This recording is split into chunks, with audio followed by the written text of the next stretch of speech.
Fortunate to travel. I've traveled all over the Middle East, from Syria, Dubai, Lebanon, Jordan, Qatar, Saudi Arabia, and I've also traveled extensively throughout Europe, like France, Belgium, Germany, and so forth. I was actually born in France. I came to this country when I was 3 years old. But, throughout my travels in the Middle East, one of the things that I noticed is that unless you are highly educated or you were a scholar, the average person had never heard of Malcolm X. They didn't know who he was. And this is in Islamic societies, in Muslim countries. They were unaware of who Malcolm X was. But then when I traveled to Europe, France, Germany, Belgium, all over, people were very well aware of who Malcolm X was, and they were very excited. And it was to the extent, about 2 years ago, I was in France, and I was getting off the plane, and they had a red carpet out, literally. When I stayed in a hotel, they played the movie Malcolm X all night. And when I went out to eat, me and my people went out to eat 4-star, 5-star restaurants, they would shut the hotel down, and only me and my people could get in. And everyone was Malcolm X, Malcolm X. They were very proud. But it was interesting, because here it is in the Muslim countries and the Islamic societies, people don't have any idea of who Malcolm X is. But then when you go to the Christian countries, the secular societies, the societies where they tell you there is no God, people are very well aware of who he is. And this is interesting, but this is something that is by design.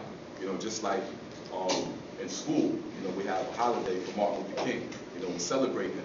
And this is because this is the way the system wants us to be. They want us to turn the other cheek. They don't want us to fight back. So they celebrate Martin Luther King, but they don't celebrate Malcolm X.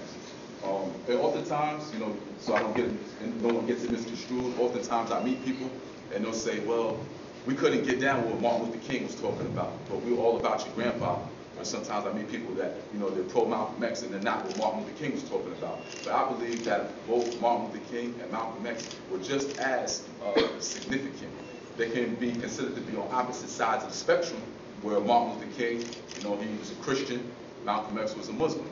Martin Luther King preached, turn the other cheek. If somebody strikes you, give them the other cheek to strike. This is a tactic that he had adopted from Gandhi in India.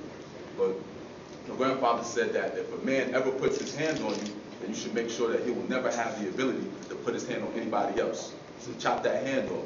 He said we should never be the aggressor, but we should defend ourselves. Defend our family, defend our property. But I remember when I was younger, I used to see these old war movies, and you have them, the two opposing forces where they're on a battlefield and they're fighting against each other, and they just march towards each other, killing each other off. Y'all know what I'm talking about? Yeah. And I used to always think to myself, why do they fight like that? That seems unintelligent. But the war tactics have evolved, and today wars aren't fought like that on the battlefield. They've developed some guerrilla tactics. They have guerrilla strategies and guerrilla forces and so forth. And this is something that we need to have. We can't all come at the enemy from the same angle and the same direction. We have to come at the enemy from different angles and different directions. So one of the things with Martin Luther King's movement, the non-violent movement, one of the things about it is I take into consideration the time period. And this was at a time when television was just becoming more popular. Not a lot of homes had television. So through the television, in Martin Luther King's movement, he had his people out there protesting non-violently. And it was being televised. So at a time when America was trying to portray the image to the rest of the world that they were trying to fix the race problem, when they actually weren't, they were exposed to the television. Because now all over the world, you have people seeing Martin Luther King's people out there protesting non-violently, yet they're being sprayed with high-power hoses, and dogs are being sicked on them. And they're protesting non-violently. So they were exposed, for their oppression and their injustice before the rest of the world. So what I say is that we can't come at the enemy from the same angle. We got to come at it from different angles and directions. And without further ado, I'd like to play a few clips. Then I will speak a little more and I'll open up.